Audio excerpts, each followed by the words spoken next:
What's up, and welcome to Nighttime at the Nerd Bar, episode 154. Woo-hoo! Still going strong. Yes. We're coming to you live Monday night, bringing you that Monday energy, and we have a lot in store on this episode, so stick around for everything. We'll get into some quick intros.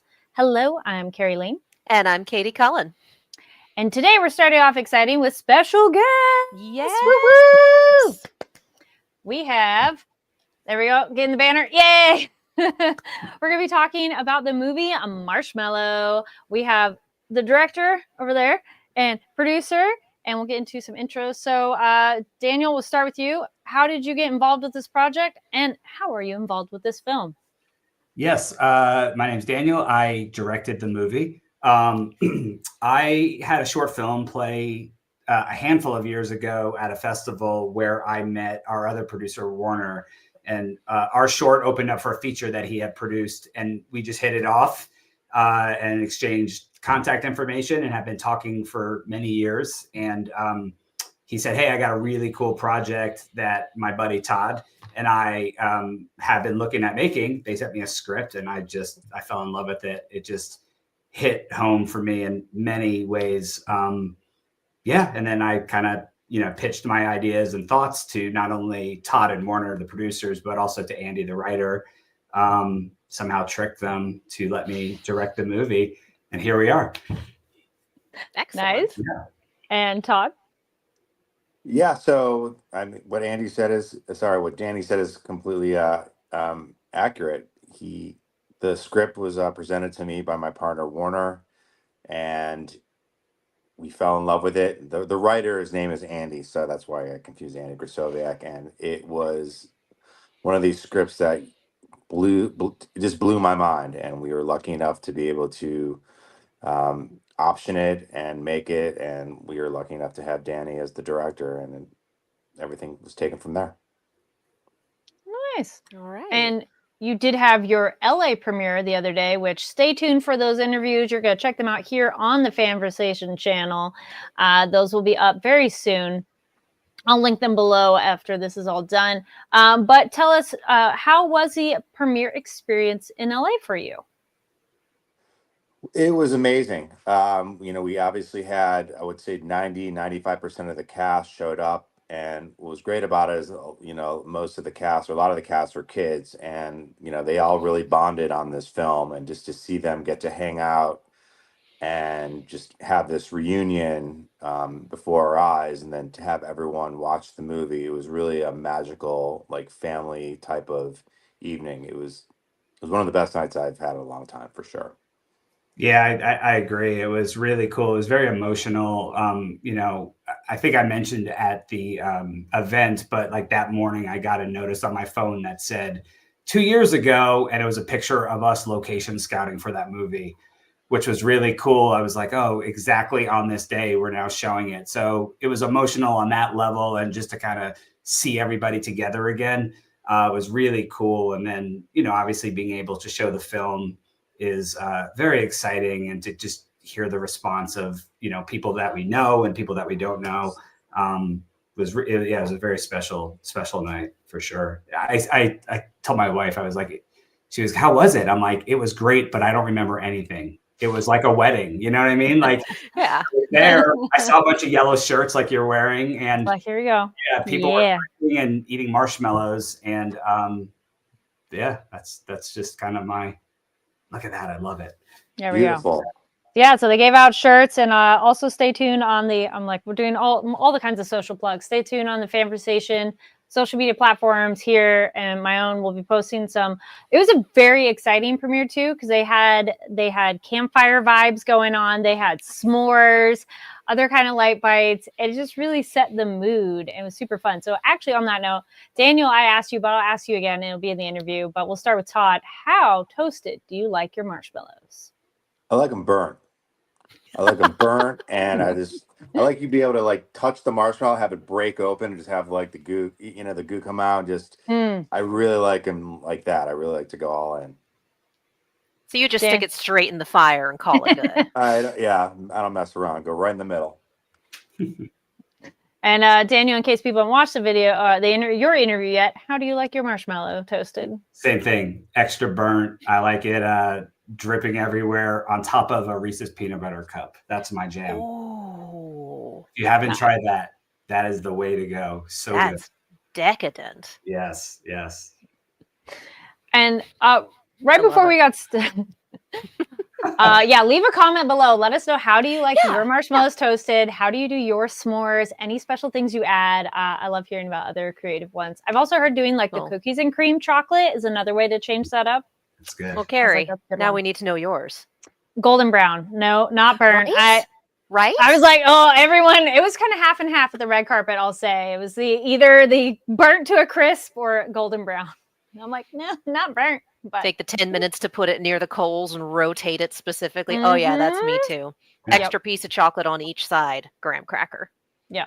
I'm all in. There was a s'more station at the premiere. Did you get to have any of the different flavors, or? I saw it, but I didn't get to eat it. But I took video of it. I was like, that is such a great idea. I saw it afterwards also. I'm like, well, that looks good. Right? They had a little blowtorch to like toast it. I didn't know if anybody did special requests on it. But speaking of special events, though, too, right before we got started, you telling us you had another special screening recently and a certain kind of award. Yeah, we last week we played at Panic Fest in Kansas City, which was the world premiere of the film. Again, very, very exciting to show the film alongside so many amazing films. Like it, that event is just very special.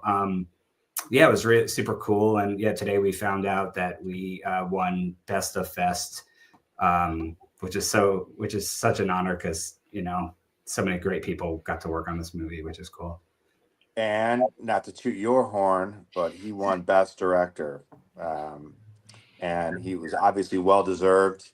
I'm so proud of him, and he deserves every accolade that hopefully this movie gets, because he just absolutely crushed it on this film. Not only just his attention to detail, all the times he spent on the FX shots, he was just amazing, and he deserves it. Thank you. Thank you. Well, congratulations to you both. That is excellent news. Thank you so much. Then Katie, any questions pop into mind? Yes, as I wasn't able to attend the premiere. I did watch the trailer, look up what I could online. I'm very intrigued because this movie looks like it's about a kid with nightmares, a campfire story that may or may not be true. So then my question is, why marshmallow? How does the title tie in? And if that's a spoiler, then awesome, what an answer. But like, I am curious. I think for all of us, you know, the film is definitely a coming of age story. And that's the most important part, right? And I think that kids are like marshmallows. They're soft. They could squish very easily if not treated properly. And I think that it just shows, you know, who our character is. Just a little soft, and he's kind of got to find his way in the world before all the craziness happens in the film. And there's obviously, when you see the movie, it'll make more sense. But yeah. And was there anything about either audience reaction? I know you said it was like a wedding and you couldn't remember any of the premiere, but was there anything about either audience reaction that really stood out to you? Any parts that you hoped they'd love that they loved, or anything that was really surprising?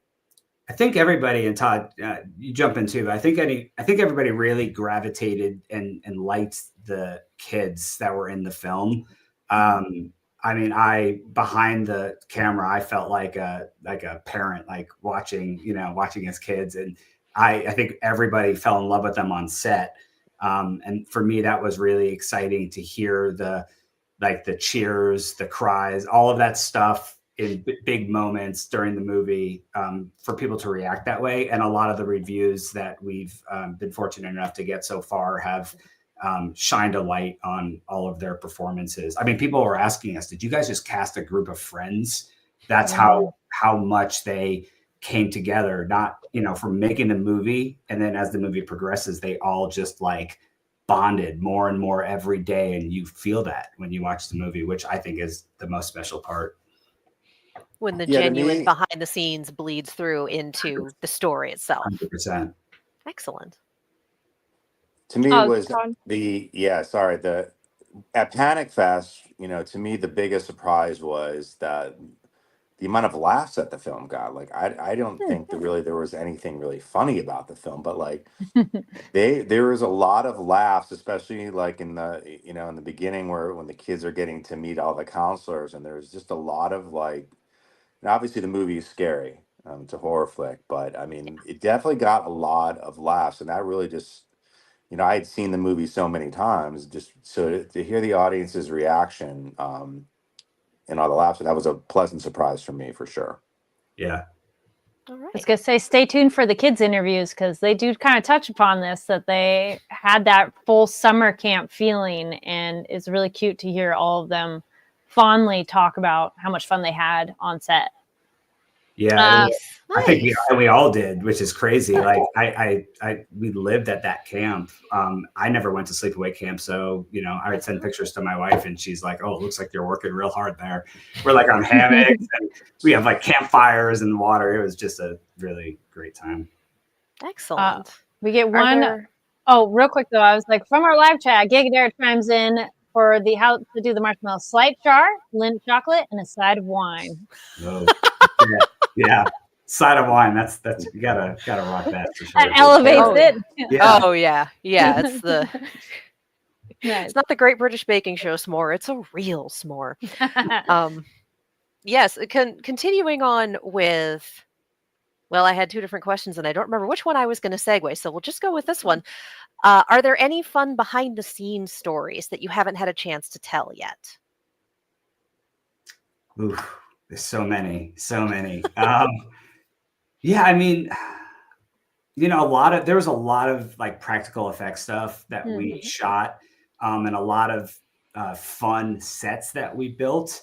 And I think, everybody read it on the page. Everybody knew what we were going to do. The production team that was building and making everything, obviously they were in it full time. So it was really fun to like, okay, tomorrow we're going to be, sitting you in this big water scene. And it's like, oh, okay, cool. I'm going to sit in like a kiddie pool, like whatever. And so like bringing, Q, who played Morgan, and Corbin, like they had a big scene in a really crazy set in tons of water.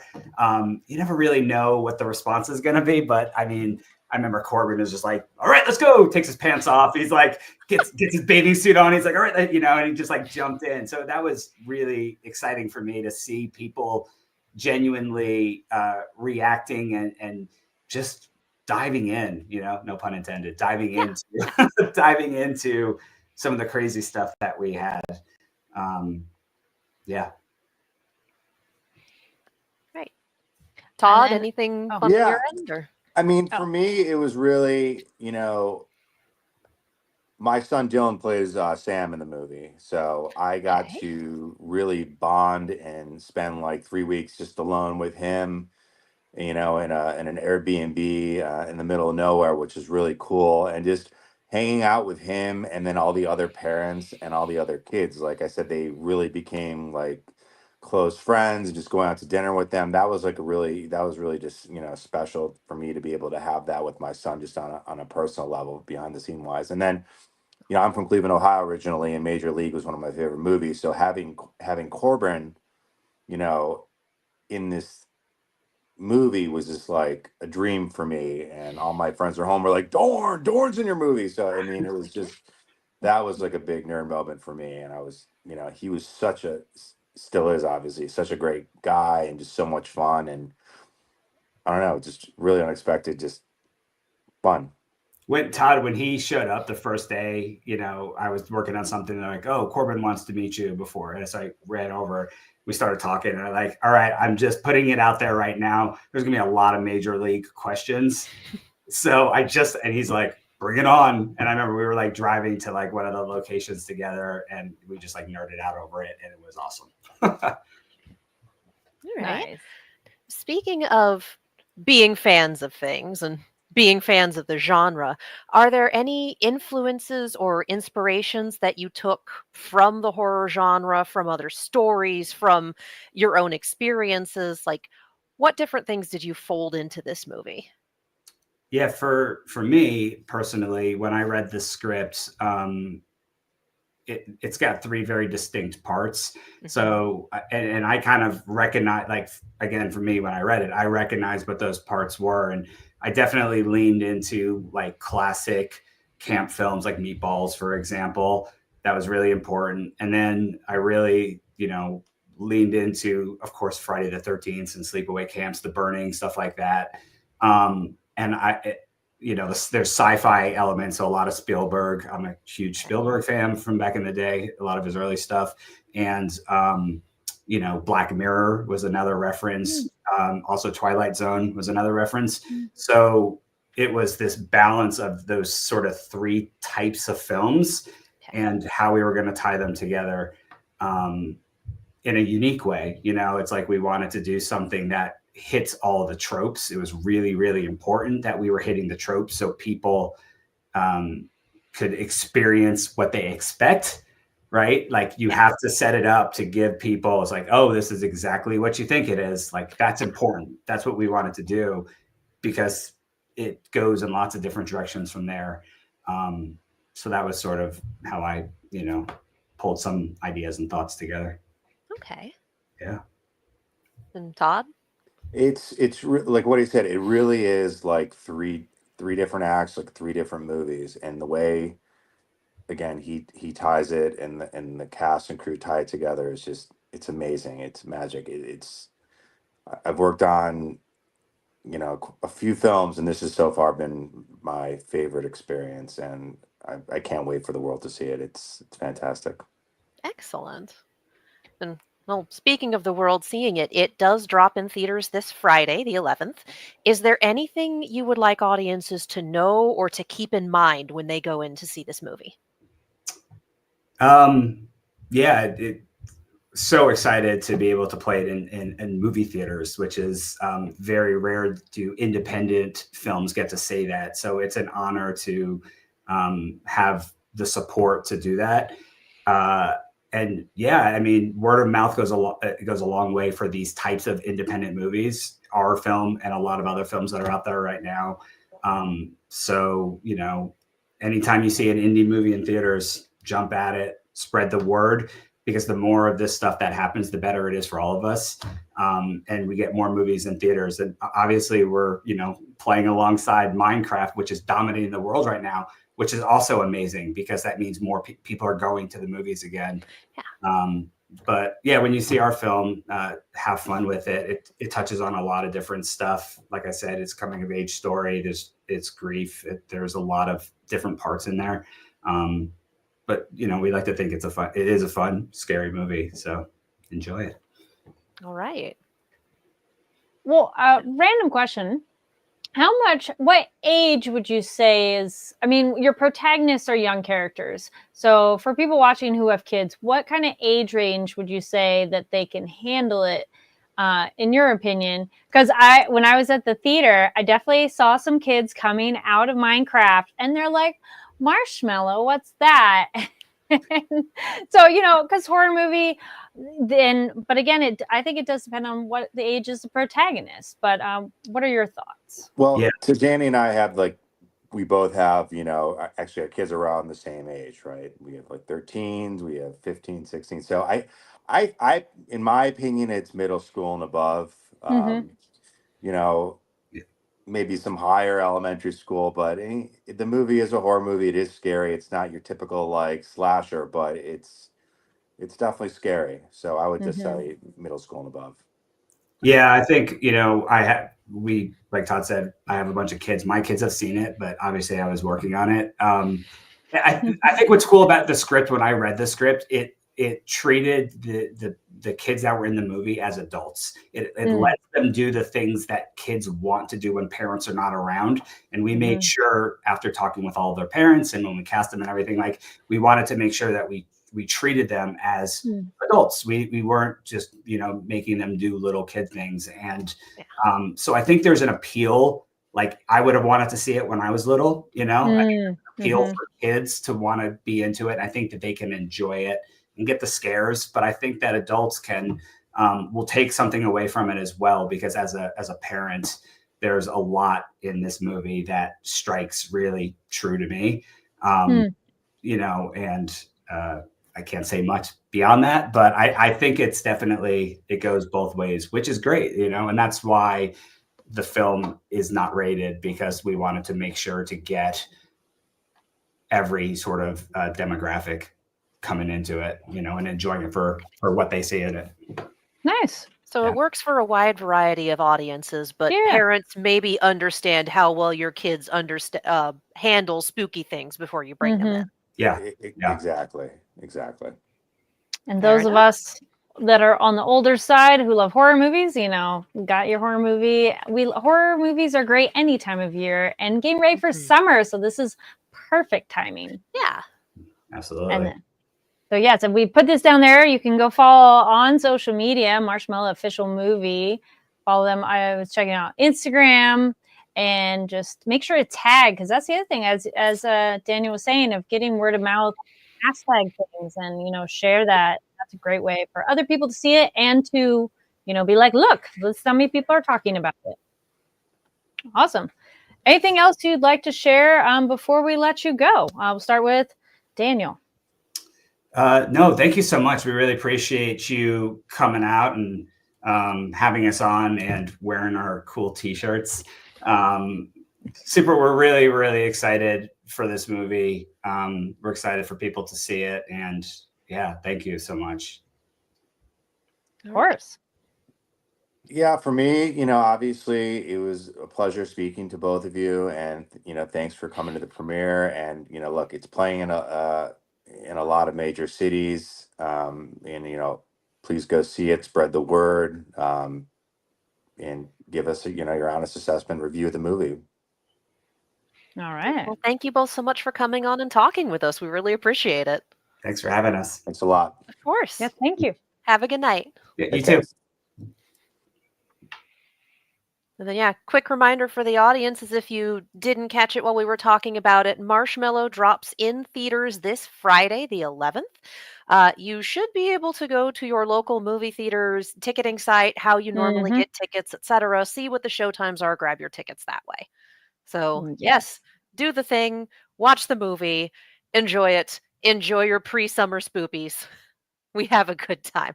You're right that horror is good any time of year, but there's just something about like leading into summer and getting that summertime spooky movie. That's the vibe. And summer camp, it's like, yes, perfect timing. And I must say, this definitely makes me want s'mores. I'm like, all right, what do I have in my kitchen? Can we make this happen? God. Look, I have a gas stove, and I have made s'mores over a gas stove before, and it's a bad idea.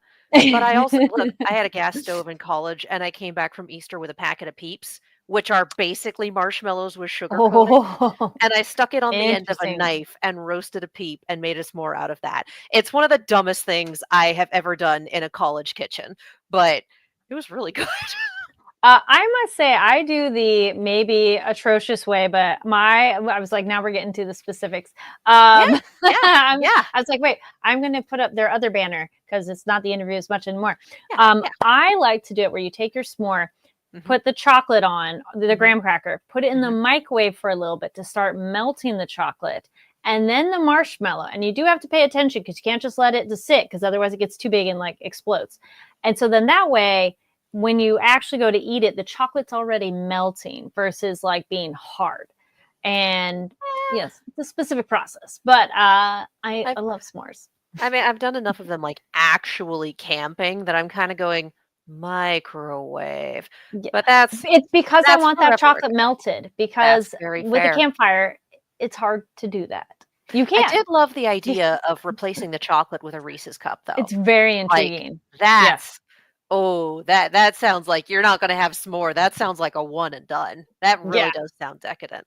Also, for those going, oh yeah, it's been a while, s'mores. They make large marshmallows specifically for s'mores. Like, you think of your normal jumbo ones, they make them twice as big, specifically for roasting and for s'mores. Love it. I have seen them. I have seen the light. I forget what the occasion was, but my friend for a party something had a s'more station, and had the different chocolates and different toppings and things. So that's why I was ready. I'm like, so wait, how do you like your s'mores? Because I'm like, no, I've seen the other ways. And yeah, cookies and cream is a really nice one. Also alternating out with like dark chocolate too, if you want like a more bitter. That's fun. Depends on your Consider those bars that have like the filling in them. So you've got dark chocolate. I think raspberry caramel could be a s'more. really good one too. I'm like, now we're all talking. Like the Ghirardelli squares that have the filling in them that you can just, and that's your chocolate. I like it. Ooh, chocolate mint s'more. So yes, go follow, go check out Marshmallow Official Movie on social media, and stay tuned for their interviews. Those will be up very soon. I'll link them down below. Yeah. And thank you again to our guests. It was super fun talking more about the movie. And grab your tickets for this weekend if you are a horror movie in theaters sort of person. And if you're still nervous in theaters, you can get masks much more easily now than you could a few years ago. Yes. I say that as someone who still masks up everywhere, and it's not hard to find a KN95 anymore. So yeah, masks in movie theaters is how I do it. Nice. And I'm looking over the live chat too. Gigadare goes, I do have a s'more that could be on the Great British Baking Show. It wouldn't win, but it'd make television. All right. Can we tangent corner for a minute? As always. I mean, in a way we could have had that. I but know. Yes. I know. So, yes. So for those of you not familiar, at one point, the Great British Baking Show did do s'mores as a challenge. The thing is, they didn't really have a concept of what made a s'more good. So this was, they have 3 challenges per episode. This was the middle one. It was a technical challenge where all of the bakers have the ingredients and an abbreviated recipe that's missing details. They learn what they're making day of, and they make it blind. So the way that a s'more was described, it was like a biscuit, cookie, lightly dipped in chocolate, and then they like made the marshmallow, and it was circular and very neat and very lightly toasted. And at one point, Paul Hollywood said, "We don't want a mess everywhere." It's like, I have seen that posted with the GIF of Luke Skywalker saying, "Amazing, everything you just said was wrong." Like, that just is like, what? The backlash from American audiences was amazing. And it's one of those Great British Baking Show used to do themed weeks that were themed after a certain, they would do they did Mexican week, they did Japanese week, and it was always kind of like, maybe we shouldn't do that anymore. And they're definitely not doing that anymore. But I think the s'mores challenge also gave Americans a taste of what being on the receiving end of one of those weeks feels like. And it's like, so yeah, the Great British Baking Show s'mores aren't s'mores. They're marshmallow filled cookies. It's not a s'more. That's very funny. Very funny in that cute but it's wrong sort of fashion. Also looking over the chat, we got Morningstar Bamf. Sorry I'm late, listening to my daughter's indie radio show. Awesome. Hey, you've got priorities. That's excellent. Good on you for supporting your daughter. As someone who used to have an indie radio show way the hell back when. Yeah. I was going to say, me too. Gigadare goes, so I definitely win. Nice. All right. So now we're going to get into things we're excited about. We're going to talk more on solo leveling, some other thoughts and recommendations and more. So stick around for all that. So things we're excited about. Let's get right into it. I think you were starting with your chunk first, and then I'm doing my chunk afterwards. We always discuss this and lay it out pre-show. So doing it pre-show and then doing 20 minutes of interview is like, what did we talk about 20 minutes ago in the pre-show? What are we doing? It's all squirrel. It's gone. All right. Really so kicking off today, we were talking about things coming out soon. Coming out today is the My Hero Academia Vigilantes English dub premiere. So that is premiering same day release. Today. I'm just looking. Yes. Okay. Sorry. That's what I was trying to say. So the English dub and the Japanese language version with subtitles are premiering same day release each week. And other version or other languages will launch looks like same day and date when new episodes premiere. So it premieres 8:15 p.m. So, in a few minutes, depending on if you're Yeah. watching this live. Is it 8 p.m. Pacific? It does say Pacific. Oh, dang. April 7th, 8:15 Pacific. Dub languages will roll out in the 15 minutes after the new subtitled episode launch. Interesting. All right.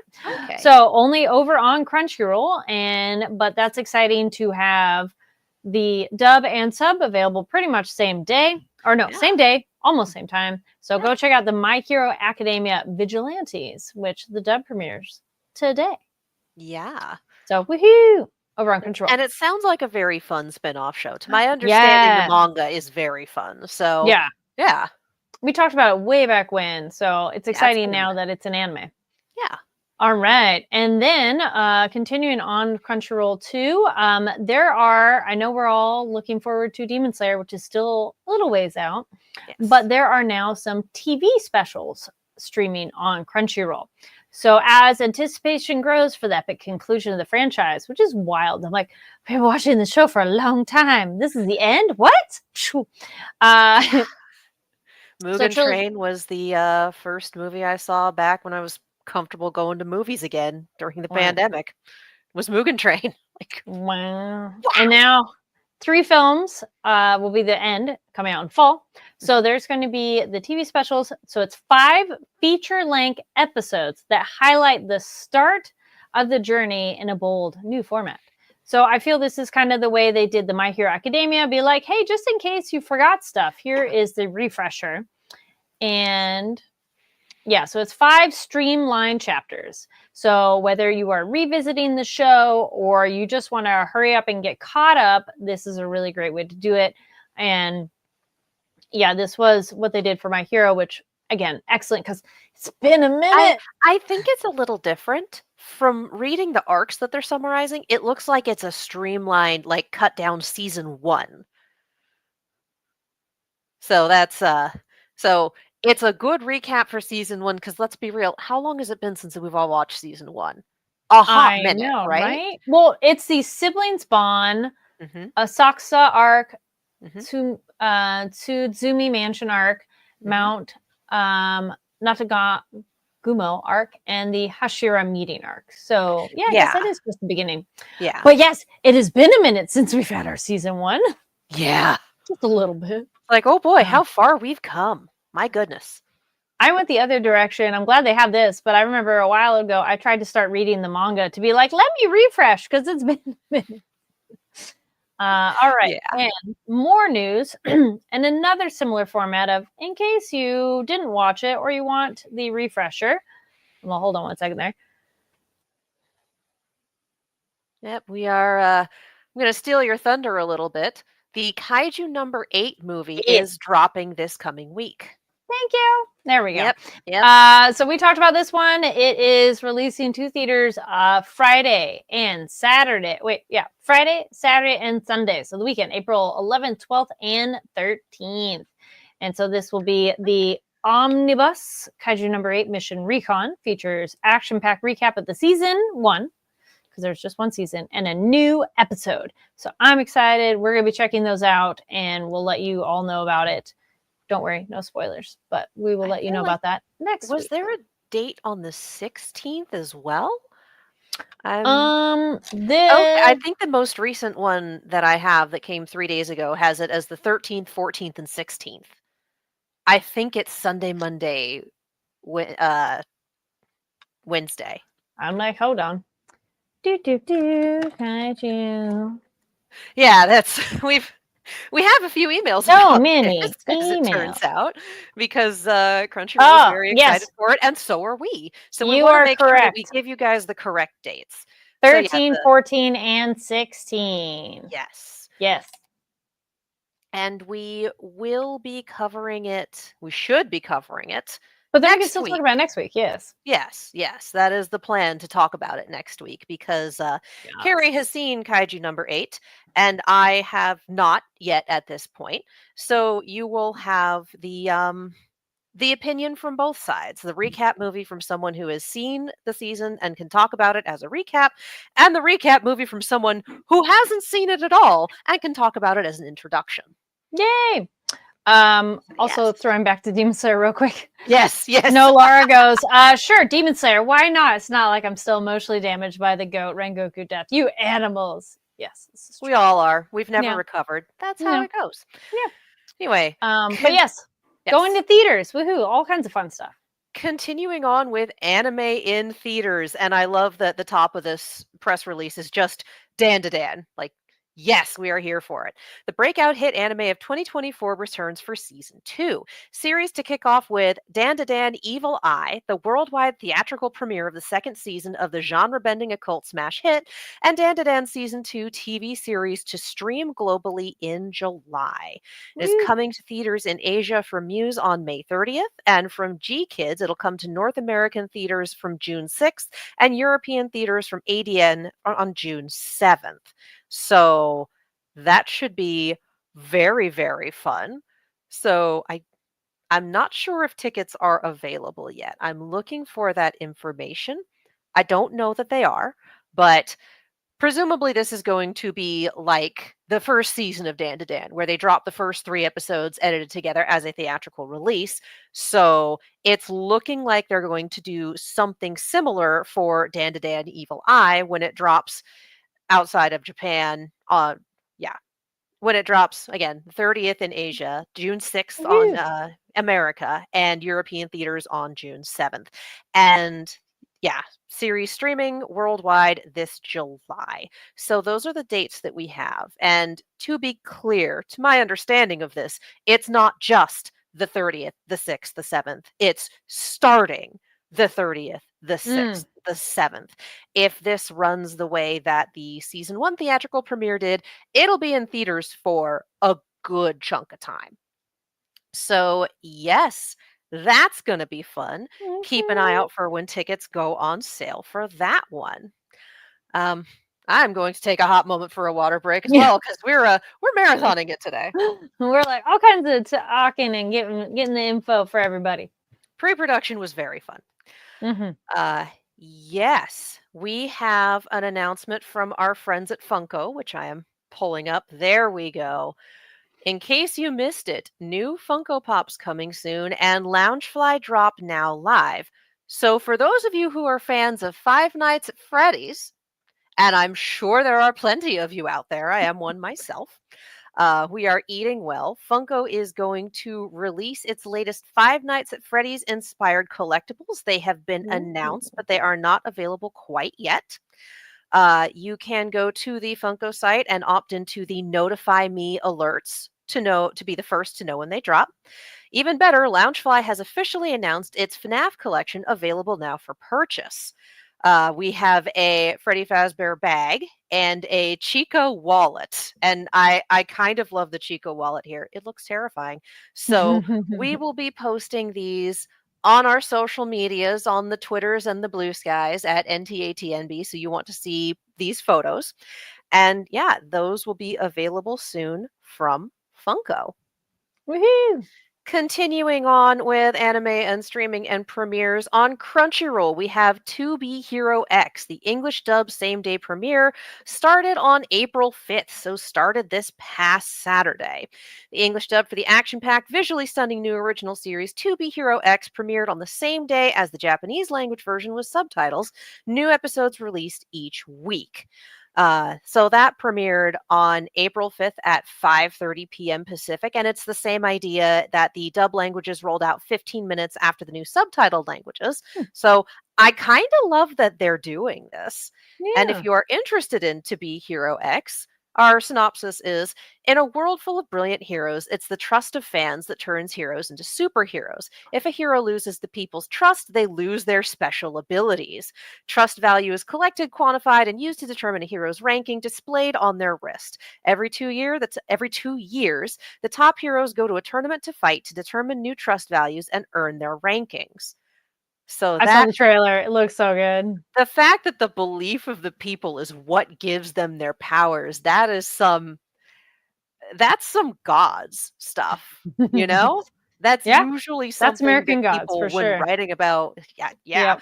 So that sounds like a whole lot of fun. and I have two more for you.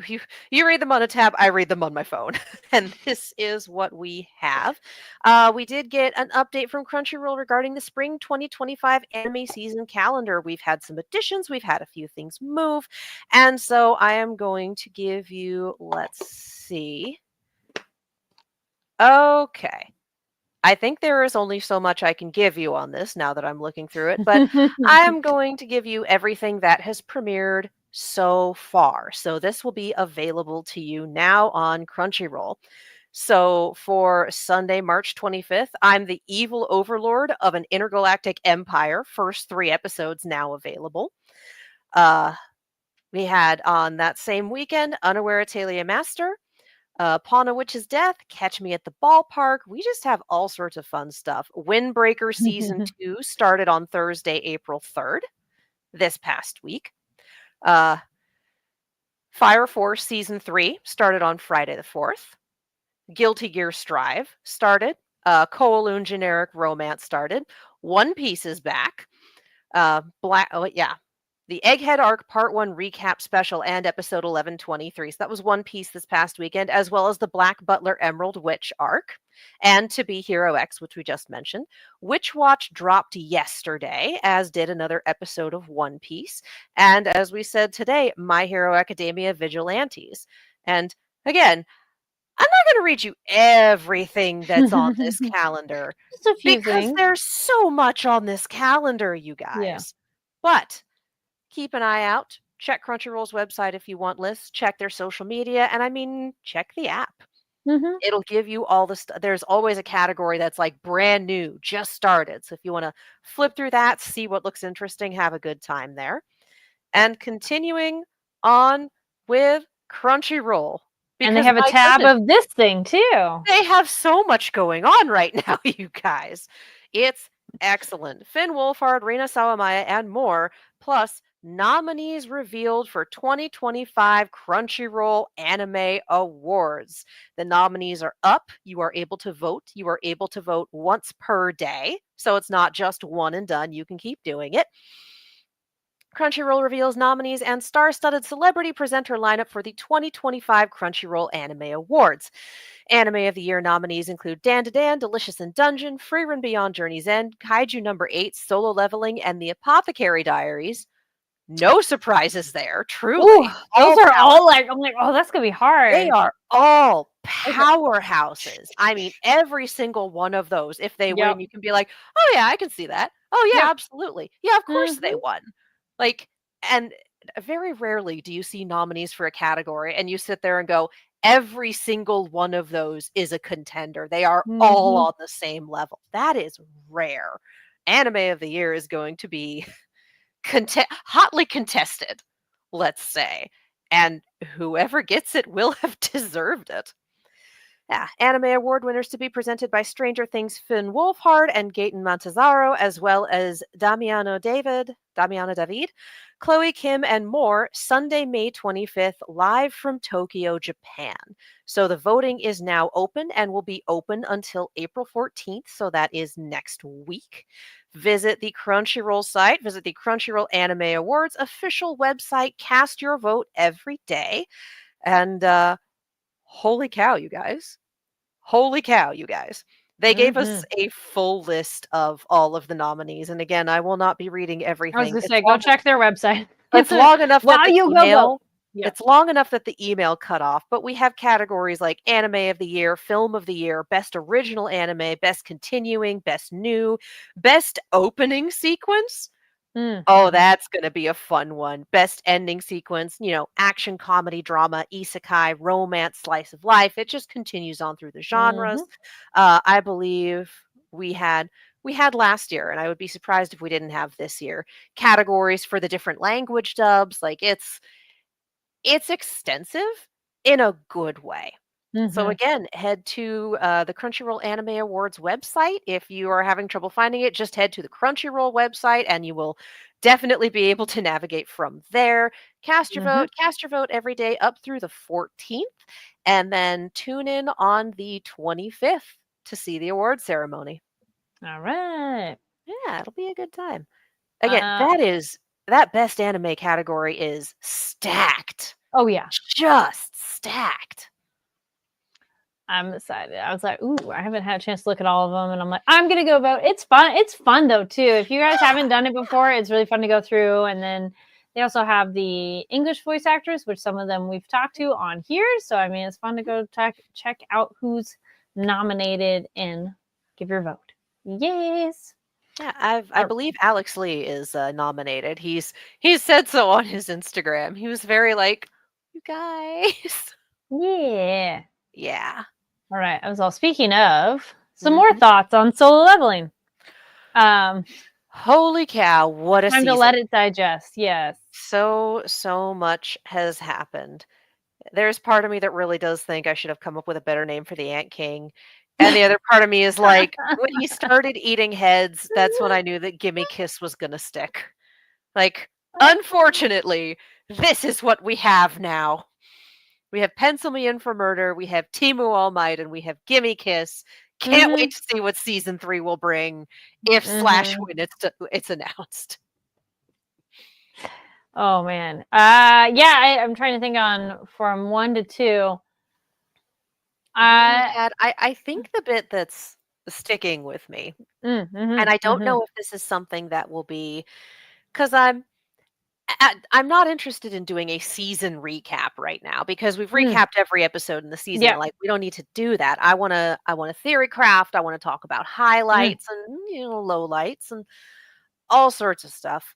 The thing that's sticking with me is every single one of those S rank hunters saw him res a human. And were remarkably chill about the entire thing, for one, given that they had not seen him res anything else to that point. They saw his shadow army, but they didn't see that it came from the dead. I think if I were any of them, I would be looking much more closely at every human-shaped soldier in that shadow army, including and especially Igris and Iron. Like Tank, So Tusk, Iron, can't remember the dragon's name. Obviously, those are like monsters, and they know yes. that monsters come in human form. We've seen things like that, but all of those soldiers, Igris, and and we know Iron used to be a dude. He wasn't a great dude, but he was a dude. But he also looks super different that I don't know if they'd be able to. The armor shape is there.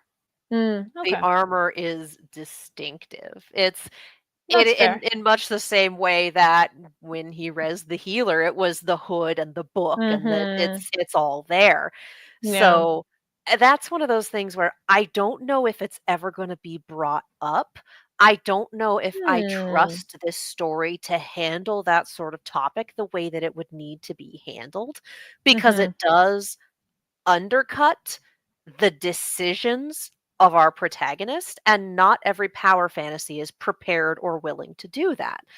But again, we have some pretty damn smart people in the I'm thinking of our redheads mostly. I'm thinking of both of our redheads. If I would just be looking at those human-shaped soldiers and going, who were you? Were you someone? Especially since as an audience, we know Iron was. So again, let's go with their adrenaline mode and not thinking so much about that. This will be the like, hey, wait a minute, as they get time to settle. I don't know if we're ever going to have a hey, wait. I don't think we'll have it, but I'm okay with them skipping over that because the S rank hunters are all in just like, crazy survival mode and just flabbergasted by everything. So they don't really have the time to go. But does that mean, like, I'm just at any point in the future, I'm wondering if there's going to be consequences for him resing a dude and keeping him, because he sure did keep Iron. And that's again, I'm not sure that the show is ever going to address that in any meaningful way.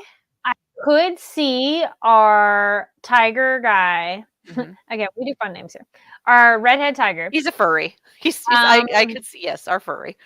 Our furry. I feel he could go. So I have a question. Like, I feel he'd be the one to go, so you did this with my friend. Have you done that before? You know, like he Yeah. might be someone in some. Yeah, Especially since gingerbread. Oh yeah, we had gingerbread and ginger snap. That's right. Especially since the one who became Iron was the one that everyone was expecting to survive the Red Gate. Yes. So I'm And kind of he feeling our super tiger dude didn't. might do it. He Yeah, might. I'm not sure He's if been I the most trust. observant though. Oh yeah. Oh Yeah. yeah, no, he figured out the meta plot, Yeah. or at least Sung Jinu's Yes. part of the meta plot. But I don't know if I trust the show. Hello. I feel this is a new name. I Hello. think so. Hi. Think wowie. Feel Yes. free to introduce yourself. Hello. Welcome to the show. We have a good time. Yeah. We're talking about Solo Leveling Season 2 at this point, doing kind of Mhm. a season wrap-up, theories, etc. Mhm. Again, I would love to see it be addressed, but I don't think the show itself is going to address it. Like, I don't think that's within the show's priorities. Question, do we think maybe the manhwa does kind of a don't thing? I know. feel maybe no spoilers, but if you do read it, do they address it? Yeah, I feel like the things that have been cut from the manhwa have been, to my I don't understanding, probably not, reading yeah. the articles, etc. I Yeah. feel like they've been slightly less consequential. I feel like someone mhm. really digging into, hey, are any of your constructs actually dudes? Actually like human beings in there? People, yeah. People. Yeah. Do you have some Yes. Soylent Green going on in your army? It's Like, people! it's people. Soylent necromancy is people. Yeah. Okay. Anyway, I'm again Mhm. just though given the genre, Mhm. I'm not sure that I trust the narrative to do this. I think we're going to continue to barrel Valid. ahead. Yeah. I don't know. I don't know. Well, we'll find out. It's definitely Hmm. done some things that have surprised me, and it's also done some things that have been like, can we get away from this, please? This is one of Mhm. the conventions of the genre that I don't like. I Segueing into the way that we treat Hunter Cha. yes. Yes. Just, I get the feeling she's going to be a love interest, and I hate that. I don't I like feel he's it. a bit well, it does seem like Ginu's a little clueless or doesn't care about relationship stuff right now, that it might not, but it might be the one-sided that she's like, "Oh my gosh, he's amazing." And We've similar already to our got elf lady or our and demon. Yeah. his younger sister's friend. Yeah. I Yeah. again, we're talking shonen power fantasy here, or not quite reverse isekai, portal fantasy, etc. Okay. That's what we're talking. And there are certain conventions of Mm. the genre that I'm not super into. Mhm. And I fear the harem coming into play in this one. I doubt that Mm. it's going to play it as straight as, say, the Kiritos of the world, Mhm. but that is my concern, you know? Yeah. I That's I I'm wanted concerned. more out of our demon princess lady that he met, that Yeah. I don't mind the fact that she was impressed by him, or like, "Oh, wow, you're so interesting and different and cool." Fine. But I would Yeah. have wanted her to have a little bit more agency and independence, and then be like, "Oh, wow, you're like, like a fellow admiring, a fellow warrior." Like, "Oh, wow." Yeah. Not to say, Yeah. "Hi, oh my god." Yeah, that was a bit like, Yeah. eh. Again, I at one point yelled, "Grow a personality" at the screen. Yeah. Uh, Yep. conventions of the genre. Yes, and Um, Shaw not doing as much as yeah, oh, and they build her up that she's she's so got amazing and so good. Like yes. so many other characters, like, oh my gosh, she's like one of the bestest ever. And then And she was the only one who won her match with yeah. the against the Japanese hunters. Mhm. And also they set up Mhm. for her to kill the queen ant because it was, "You're Mhm. the one that's capable of this, we'll hold things down and give you the opening." Mhm. So, from what we've seen, like, yes, she's good, yes, she's capable, but she's also the only one that we damseled at the end of things. And Yes. again, I find myself, shaking the healer and going, "She's missing ribs. Can you heal her, please? You got his arm back. If you get her back up, like if she's one Mhm. of the best ones that they've got, why would you Mhm. not bring her back up first?" That again, conventions of the genre, we needed something for drama. We needed stakes. We needed And there's Yeah. no really good Watsonian explanation for that Doyleist necessity. And for those who aren't familiar with the terms, Watsonian is an in-universe explanation, and Doyleist is an authorial or out-of-universe explanation. So, like, on a story level, we wanted drama, we wanted stakes, we wanted someone's life to be on the line, but there's no really good explanation in story for why our combat healer just straight up missed the first person who went down. Like, Yeah. Let anyway. us. Oh. Gigadare goes, King Ant Store King Solar Bones. Bones. Leave comments down below and in our live chat Oh of my god! Oh my god! Ant King stole her let bones. us know your favorite Give me moment. kiss. Give me bones. Worse. Yeah, no, he basically caved half her rib cage in. I'm amazed she Which lived. we both didn't quite realize at first of, Yeah. oh, half of her like body is missing there. It's like, oh, that's concave when it shouldn't yes. be. I just thought it was Okay. like blood, and that's like, oh no, that's like It's like, yeah. oh, Yeah. there's supposed to be a spleen there. Oh no. Yeah. Oh, she's missing a liver. She needs that. It's in the name. I like yeah. this one. No, Laura says, I still laugh at Igris walking away from Iron. Jeez, this guy. Yeah, I love when he was trying to be like, hey, guys. And even in the mage ones were like, sure, we'll cheer for you. No, there was a lot of really good humor early on in the season. I do think that the first two... Oh, Gigadare stole her bones and used them to pick the healer out of his teeth. Man alive. All Ooh. right. Okay. Ooh. I think we can end that joke there. Okay. I think that's fine. We're cutting that one off. Yeah. So other favorite parts or things that were I really hang-ups? did enjoy those first two episodes. Part of it was seeing them in the theater, seeing the screening, having a good time. Part of it is I do think that we had a lot of good humor in those as well. Yeah, I like that we got Mom back. I'm kind of surprised that we got Mom back so early, but I do like that we got her back and that the subsequent decision was, no, I have what I want. I'm not risking it by going on this raid. Like, we know because it's solo leveling and he's the protagonist and we've introduced Gimme Kiss over here, that's going to be a problem. Like, we know he's going to wind up there anyway. That's just how this sort of thing works. But it is nice to see him, like, when we're worrying about him losing his humanity, it is nice to be like, no, he has his family back. He's not putting that at risk. Yeah. Looking at some other highlights.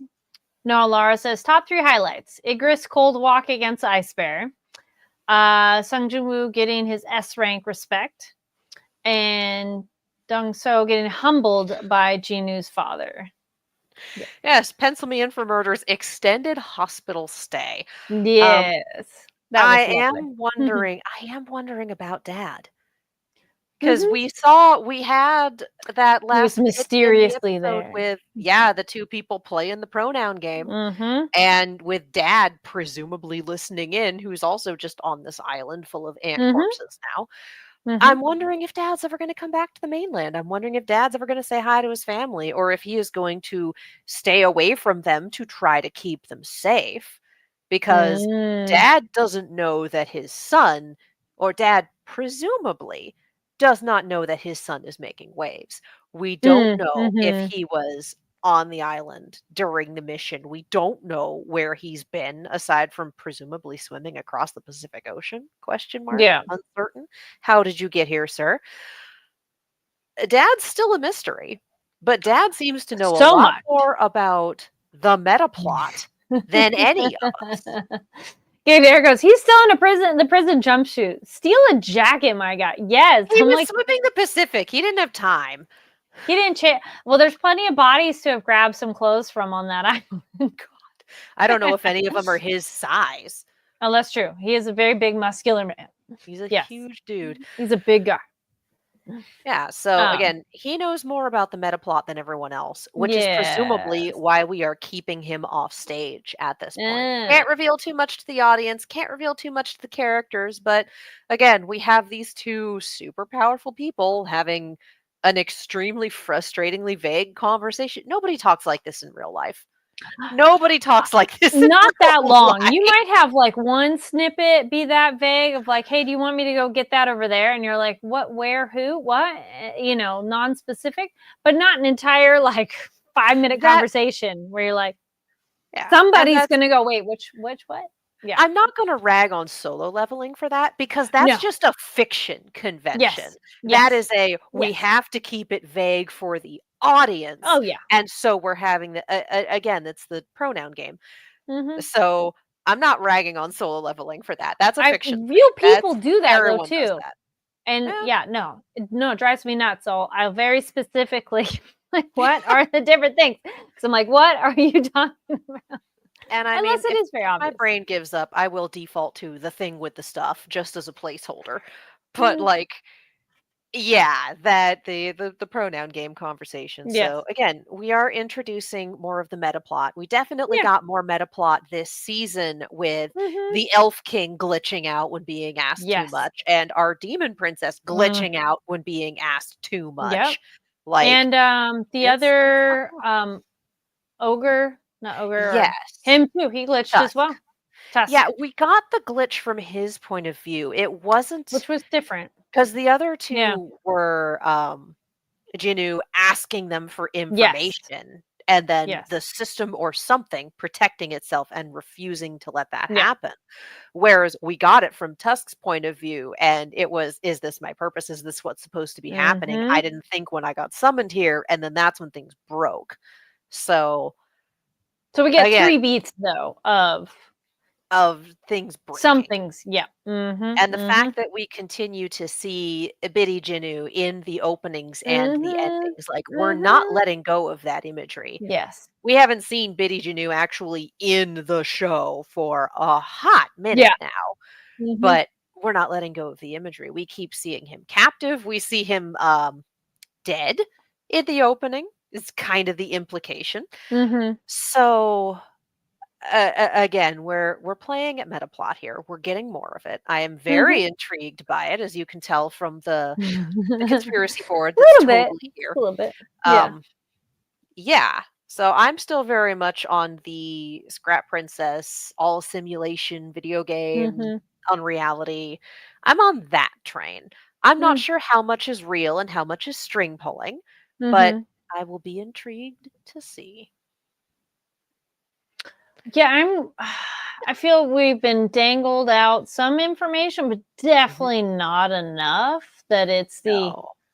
I'm enjoying what we have, but being aware that there could be something else completely entirely differently going on. But okay, I'm just sitting here and I'll enjoy the ride of okay. But The there idea that Janu's powers have been provided by someone specific, Mhm. that these two people were talking about, oh, it's him. Yeah. Oh, it's weird that he's helping humans. Oh, it's weird that Oh. this. And the fact that when we saw that first double dungeon, Mhm. it didn't have to just be Janu. There was, Mhm. at the point where we had survivors, there was the potential for, I want to say, 8 people to There was become a lot. players. Yep. And then everyone kind of, their Failed. courage failed and they left. Left to die, and then he didn't. But yeah, I'm gonna go back to he has died.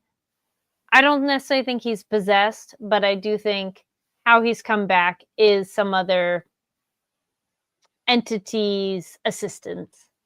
And and thus his change. Like everything changed. Yeah. I also find that interesting that like, oh yeah, his class is necromancer. He's been necromancied himself. If you're Mhm. going for fiction, it's a coin flip on whether your necromancer of choice is undead. So not Mm. unheard of, and works with the imagery of the Biddy Janu being either captive or dead, which we're Yeah. seeing in these openings and endings. So Yep, yeah, yep. I'm here for this. I think that's interesting.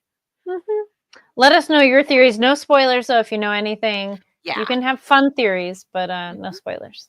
But no, actually, for those of you who have read the manhwa, no spoilers, please. Because we Yes. are staying with the anime release. Yeah, just the anime. So awesome. Yeah, does Chad have anything else to say about highlights, lowlights, etc.? Yeah, let us know wrap. any other highlights you have. I think that was it so far of people who wanted to chime in and share. It's okay. We know a lot of you enjoy just hanging out and vibing, which we're totally cool with. But we do love it when you join in the live chat because it is fun too. We see you lurkers and we love you. Yes, thank We you know for you're there and being we here. appreciate the hell out of you, seriously. Yes. Yeah. I mean, that's it for now. So if you are watching this later, okay. Well, if you're watching this later, leave comments down below on your favorite moments as well. Giga Derek goes, no plot, no spoilers, only non-plot relevant fun facts. Yeah, Sure. like fun facts. I didn't watch this live, but No Lara says, what did you guys think of the soul leveling opening by Lisa? It's a bop. It is a bop. It's a bop. It's on my Spotify. I've watched the music video. There is a part of me that is considering the over under of getting tickets to her concert in LA in June. You should go. It's a good show. Because she performed at Comic-Con last year. It was either last year or the year before, and it was amazing. And I think it was last year. She is phenomenal live. Her energy is great. I really like the music video of her and Felix, like how they visually did that one. It looks really cool. Oh, yeah. Definitely a bop. Last season opener a bop. This one's a bop. Totally. Giga Derek, you can give those fun facts if you wanted to. I think he was saying to other people. Yeah. Oh, okay. Yeah. Yes, fun facts can be fine. I think at this point we shift gears and look ahead. Yes. So, do we still have a banner for it? Our S ranks archer used to be a tennis player. Oh, which one? The one. The archer. Duh. Oh my God. Brain. The cowboy. Yes, the cowboy. The one that my roommate was so excited to see. Yes. Yeah. So do we have a banner for our looking ahead?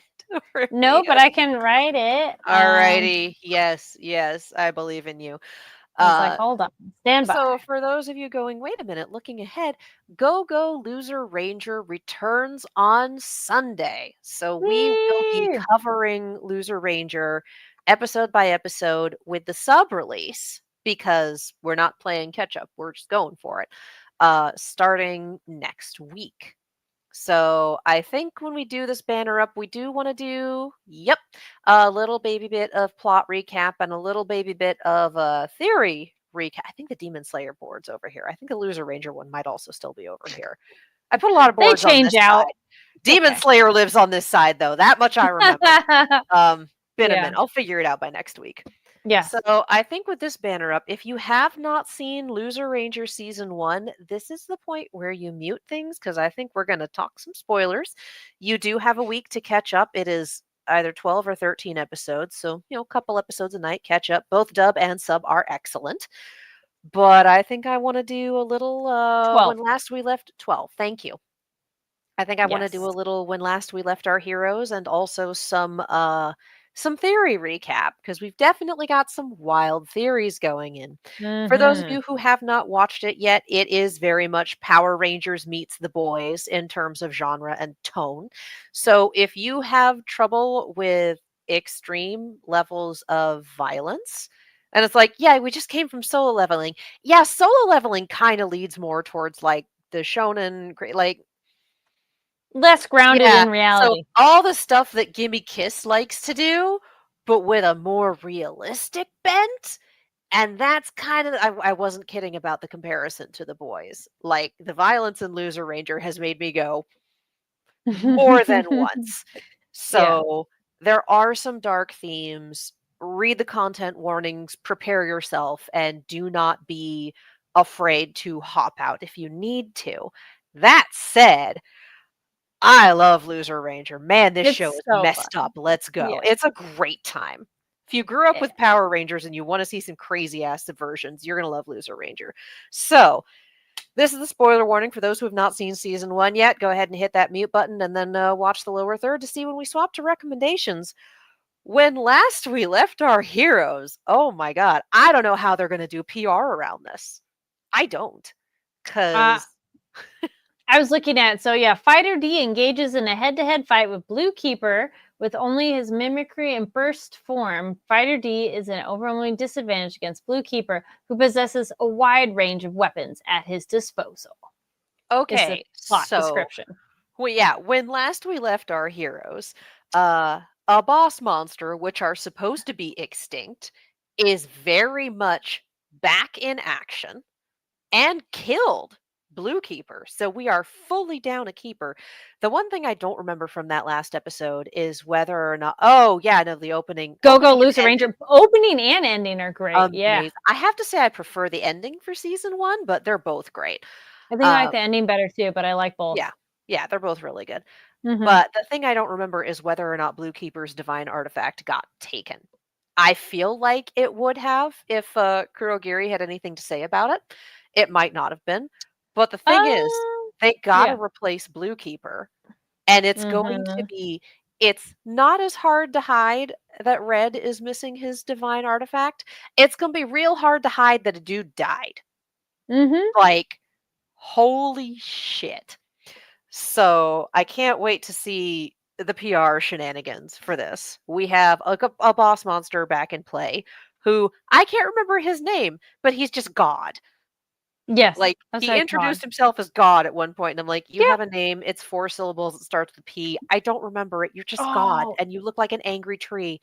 He's Yeah. got Fighter XX with him, who we Yep. thought maybe she'd roll on over, but nope, loyalty to the boss monsters. We Yep. have our loser squad of trainees who managed to pass the test to go up the ranks. And yeah, the the other theory I'm very much like is the dragon. We've only gotten to see our little dragon mascot like Ooh. twice. Mhm. We know it exists. It's had like 4 lines. We know it's there. We don't know what it does. It's the Mhm. obligatory mascot. But the fact that God had a conversation with, her name is Kurogiri, right? The yellow second in command That sounds with right. the dead eyes. Yes. The fact that God had a conversation with her and made a comment about, oh, the massacre had a survivor, and we saw Suzukiri. Yep. Suzukiri. Yep. What the hell is Kurogiri? What? I'm pulling a name from a different anime. I know I am, and I can't. Thank you, brain. Well, we also had Brain. our Pink Keeper too, who had some Yeah. crazy backstory. Yeah, God dropped a building on her. Yeah. That was because that was Sakuraga's backstory is that that's his sister, and Mhm. God killed their parents and their entire cult. And she is disabled. She no longer has the use of her legs. But when she's henshined, that's not the case. Mhm. Mhm. So that is a plot point that you can see coming down the line. That's one of those like, if she can't transform, they can't hide it. Mhm. Like, they can with Red, because Red Yeah. is an unholy terror, but they can't with her. Yep. And that's one of those, like, we're seeing the places where things can start coming apart at the seams. And again, Blue is super dead. He died on base. I don't know how they're going to cover that up. But the theory that I want to return to, because I want to see if they go anywhere with this. I want to know if I'm right, basically, is that we had the comment about the massacre had a survivor, and Mhm. it was an image of women in priestess uniforms, in Miko uniforms, and a dragon behind them. And my theory, given that all of the divine artifacts from the Dragon Keepers look fleshy and Oh. bony, and Mhm. I think they murdered all of the priestesses of this dragon, literally took the dragon apart, and made its body into these weapons I as an think you are act of correct. desperation in this war against the monsters. Like, that is my theory. It's super messed up. It But I tracks. think I was gonna say, I think it's in keeping with the tone of, Mhm. this whole situation. Yes. So, yeah, I would love to see if that's the case, or if it's something even more messed up. because God Oof. knows this show can and will go there. Mhm, This show has mhm. been like, I am going to beat a man to death with my fists and have blood splatter everywhere and then sit down and eat while I'm still splattered in his gore. Like nothing happened. Again, Red is an Mhm. unholy terror. One fear, that guy. And I do think that if it weren't for him, the keepers and the core and everything would be a much better place. I Mm, think the fish mhm. rots from the head, and he is. Mm. I don't think anyone up there on the top and the second in command levels, I don't think anyone's blameless. Everyone's kind of keeping the system up, but I Yeah, think he's such a driving force. and he sets that tone. Yep, yep. Mhm, mhm. Mhm. People fall in line behind him, Yep. and also, again, he just beats his second in command to death against a wall. Just Yeah. absolutely kills him. Like, okay. This is why Susie Carey's playing the extremely subtle long game because, oh my god, she'd be dead. So yeah, we did get to see that Sakuraba is somewhere in a tent. Something happened to his face, and he's keeping track of Mm, the news. mhm, So mhm. yeah, it's all I have some predictions, but I'm also just kind of sitting here like, boy, can't wait to see what else it throws at me. Let's go. Let's go. Yes. What about you?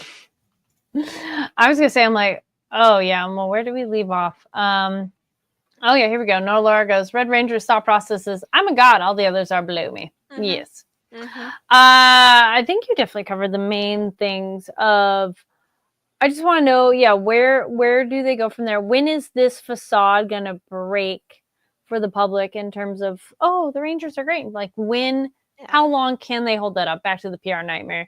And how much would the public receive it? Because we've seen the real world, you can tell public truth or information, and they can still be like, "What? No, I don't see."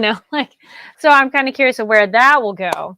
And our D, our hunter, or I'm all hunter, not a hunter, Right? It's like, wait a minute, we're fighter. switching gears. The other word, fighter Yeah. D, of how much he can hold up against these folks, like essentially by himself, kind of. I do think I'm like, what's her name? Yep. I mean, there is Suzukiri is kind of working with him in a way, but he's useful they to have, her.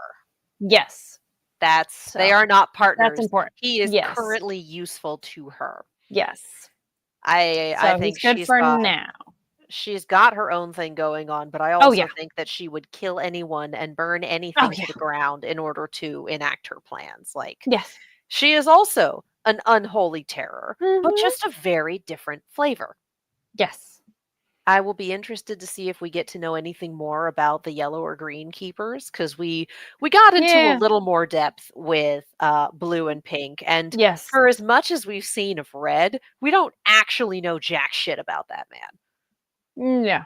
Like, we know nothing aside from violent, unholy terror who just murders indiscriminately for funsies, I Yep. guess, or to keep people in Yeah, I line. want some more character development or even just general information, because I there's a just lot of wanna know. characters that we go, who? What is your motivation? Because that will just give us more context to care too. Yes. Yeah. I'm wondering who they're going to promote to Blue Mm-hmm. Keeper, because they have to have someone, because they still do the Sunday showdown Yep. every week, and that's part of keeping up appearances. Yep. And it just, yeah, everything's a mess. Everything's a mess. And I'm super interested, like you said, to see how long it keeps going. Yep. Because I get the feeling that Red will hold everything together, like with his bare hands if he has Yeah. to. Like, Pulling the strings. He's like, ah. Yeah. I am fully expecting that man to have like a screaming light Yagami breakdown at some point towards the end of things. Like, I don't actually know, but I get the feeling that it's going to be very satisfying watching him die. You're like, yeah. This is that kind of show. I definitely think that is on the docket. I don't think it's on the docket for a long time. And we do still have a handful of people who know D's identity. Mm-hmm.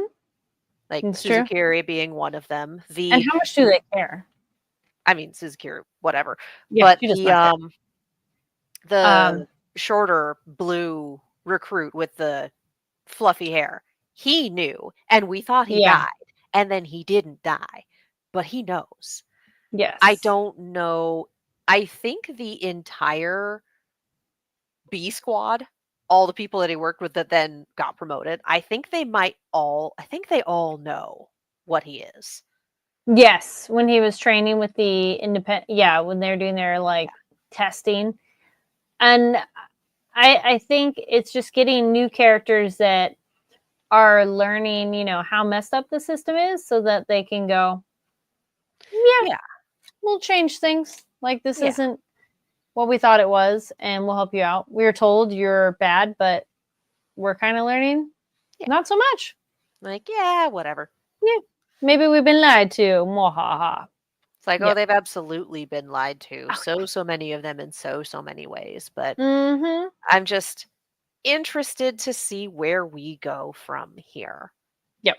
Because I'm sure that whatever, like, I don't think I have enough to try to predict where we're going. I think it's just going to hair off into the void somewhere. And I'm going to be like, okay, I'm here for the ride. Yeah, I was going to say, I'm like, I got nothing. I'm just waiting to see where we pick up and how it or pick up exactly where we left off. Because those are always interesting when you're coming back. Like, is it the same beat? Are we going to do a 1 month later? Or, something like that. Yeah. So we shall see. Who the heck he knows for real. But I am so excited for this. I'm so happy it's back. Or that it will be back in 6 days. Sunday. Yep. Sunday. So mark your calendars. We're continuing on with Go Lose Ranger next week. Yes. All right. It'll be fun. It'll be a good time. We will probably sit here and go, boy, wasn't that messed up? Like, yeah, that's what this show does. It's kind of like watching Overlord in some ways. Like, oh, that was fun and hilarious. And then a man died. Like a lot. Anyway. Girl, just saying. Yeah. And in the meantime, if you're looking for something else to watch, read, or games to play, let us give you some of our recommendations. Earlier, Katie was mentioning some of the nominees for anime of the year. I did just start Apothecary Diaries. Really liking that. I'm watched 9 episodes. Super fun, and it's just very cute. It's funny and interesting. It is detective doctory vibes. So if that sounds like your kind of show, check it out. It is interesting that this is the first one either in a long time or that I've ever noticed. It starts off with, this is a work of fiction. No connection to real people or play. All names and things are all made up. So I was like, because I guess because it's a historical drama. So I guess. Maybe. I don't know. It was kind of like, let me know. Have you seen that before on any anime? Because I don't think I've really noticed it. I haven't either. Yeah. But so I don't know. But very much enjoying Apothecary Diaries. And very easy to be like, all right, next episode. This weekend was a nice, I'm just going to chill and watch stuff. So the other thing I watched was I blazed through The Pit. I started talking about that, I think, last week. It's on HBO. Oh my gosh, that's a really good show. But, emotional trigger warning of there are all kinds of ups and downs in that because it's an emergency room. So things can go good and things can go very, very, very, very bad. So the conceit is kind of like 24 in that it all takes place, every episode is an hour and it's all one. Like I saw the poster was 15 episodes, 15 hours, one shift. Yeah. Mm-hmm. Yeah. And that's why I think part of why it makes it so riveting, because you're like, okay, well, cool. We left this patient over in that room and this one we just started with, and it's end of episode. You're like, oh, well, what happens next? Yeah. And so it's just really exciting in that way. And it just keeps going. And you're just like, oh, I am here for this ride. And all right. It's very well written. I've also seen some doctor people talk about it on Instagram, be like, so far. A lot of things they felt was very realistic. Some other people, some of the cultural references, they're like, yep, this feels spot on. So that's nice of things I wouldn't necessarily know personally, but I'm glad to hear from other sources that they go, yeah, that sounds about right. So and those kind of went very well together because they're both like, doctor, let's solve the mystery problem vibes show. So those are really great if you're looking for new shows to watch. And the finale for The Pit is coming out on Thursday. So I'm like, Dang. because it's So you're 15 just episodes. like, tell me. Yeah, so I was like, oh, well, now I just have to wait. But yes, what about you, Katie? For me, it's been a weekend of fan-made productions. I actually went to Mm-hmm. a different premiere on Friday Yeah. for a Star Wars fan film called Echoes of Darkness. And I have never, it's been a hot minute since I've watched a fan film. And I don't know what I was expecting, but this was professional grade. This was Nice. straight up, I would have bought this as like, yeah, Disney Plus totally produced this. Yeah, this is, Mhm. as far as I'm concerned, this is canon. It's definitely on the darker side for Star Okay. Wars, but it was incredibly well made. It was a lot of fun to watch. It's about half an hour. It's on YouTube. The channel name is Sneaky Zebra. Mm-hmm. And it's not the first fan film he's made. And evidently he'd been working on this since 2019. Like they started Oh, filming and wow. then the pandemic hit. So they had to Oh, do things and yeah. then pick up again afterwards and keep going. And the CGI is extremely well done. The costumes are great. The sets are great. Again, it felt professional. Hmm. Like if you had put that down in front of me and said, this is professionally made, I would have been like, okay, because there's very little to indicate that it's not. Hmm. So extremely high quality for this. A plus, highly recommend, especially if you're a Star Wars fan. Like it is a good time. So again, that's Echoes of Darkness, and that is on the YouTube channel Sleepy Zebra. The other thing I Sneaky. watch, Sneaky. God, I just thank you. heard sleepy, which I'm like, Thank you. fair. It is that Monday. I'm sleepy. Sneaky Zebra. Thank you. I'm losing my mind. The other thing I watched on YouTube is the new Team Star Kid musical, Cinderella's Castle, which dropped, I want to say, on Friday for YouTube. It had been up for backers earlier. And that's one where they perform and film it in my neighborhood. And I'm sad that I Nice. missed the tickets for I missed the Oh. tickets for it. Like by the time we knew about it, the tickets were all sold out. So like, well, that happens. But it is a retelling and a darker take on the tale of Cinderella. Mhm. And I mean, it's Star Kid. If you've seen a Star Kid original musical, you know what they are capable of. It's extremely high quality. It's very well done. Cannot wait to be able to buy the soundtrack because the soundtrack is so good. And it's just a great musical. It's 2 hours. It's on YouTube. Again, it's Team Star Kid and it's Cinderella's Castle is what it's called. And I cannot recommend it enough. It was incredible. All right. So yeah, definitely watch that. It's a very good time.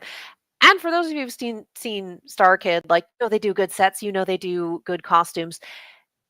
They branched out into puppetry for this one. And the puppets were amazing. Like you think, okay, first time doing puppets in a musical, like, okay, whatever, it's gonna be no. Oh my god, this is some Broadway quality shit. They were so good. So yeah, do the thing, watch the stuff. Really good stuff all around. Looking over the chat, Giga Derek says, started from Country Bumpkin to Master Swordsman on Amazon Prime. Fun so far. Middle-aged protagonist. Woo! All right. Yay. We like our diverse age range of our protagonists. And I also finished the Murderbot novels. So now I have no more yay. Murderbot novels, and I'm sad about it. Because the most recent one dropped 2 years ago. So I'm like, there's no way it dropped in 2023. There's no way there's going to be a new one for another year or two at the earliest. Yeah. So I'm just like, please more Murderbot. Is so good. Evidently it's getting a TV adaptation, which I did not realize. Yeah. So we'll see. But yeah, highly recommend the Murderbot Diaries by Martha Wells. Just A+ all around. Excellent stuff. All right. Ooh, I see a new name and a new suggestion. Sorry if I say it wrong, Deanna Woolfolk. To Be Hero X is off to a great start. Yes, that one All does right. look really cool. And welcome. Yes. That's Yes, like new welcome names. to the show. We're Yay! happy to see you here. Hello. Yes. Yeah. And then obviously the beginning of our show, go check out Marshmallow coming to theaters on April 11th. So for that something is this spooky. weekend. So Mm-hmm. check your local theater for listings or your local theater app. Like I talk about how I use the AMC app for tickets all the time. Your local theater, depending on where you live, should have it. Mm-hmm. So, Yep. buy a ticket, support an indie movie in theaters. Mm-hmm. Well, thank you so much for joining us here at Nighttime at the Nerd Bar. If you watch live, awesome. And you joined us in the live chat, fabulous. If you're watching later, also amazing. Thank you very much for joining in. Leave comments down below. And go make sure to follow us over on Twitter and Blue Sky at NTATNB, where we post other links, photos, videos, additional information on there. And Katie, where can people find you online? You can follow me all over the social medias as well as on YouTube and Twitch at Kiaxet. That is Kiaxet. I am also on a YouTube channel called Silver Screams, where my roommate and I talk horror stuff. Nice. And y'all can find me online at Carrie D Lane. That's KARIDLANE. And new stuff, I was going to say, I'm like showing the shirt again. Yay. Check out those interviews. I'll be linking them in the description down below and continuing to add some this evening and probably tomorrow. And I feel that's the main stuff. Be sure to be following us here on Fanversations channel. Subscribe and have that notification bell so that you're aware of when new stuff comes out. And should I share my s'more concoction? Yes. Share your s'more favorite recipes or how you like your s'mores. How toasted do you like your marshmallow? Leave a comment down below. Nice. Love it. And I think that kind of that's about it. But thank you very much, everybody, joining us. Stay tuned for next week for Go Go Lose a Ranger. You got time to catch up. Get ready for season 2. Yes. It's on Hulu, or if you have the bundle, you can also watch it on Disney+. Yes. Both sub and dub are excellent. The sub is what is starting this weekend. Yep. All right. Well, thank you very much for tuning in, and we'll see you next time. See ya. Bye.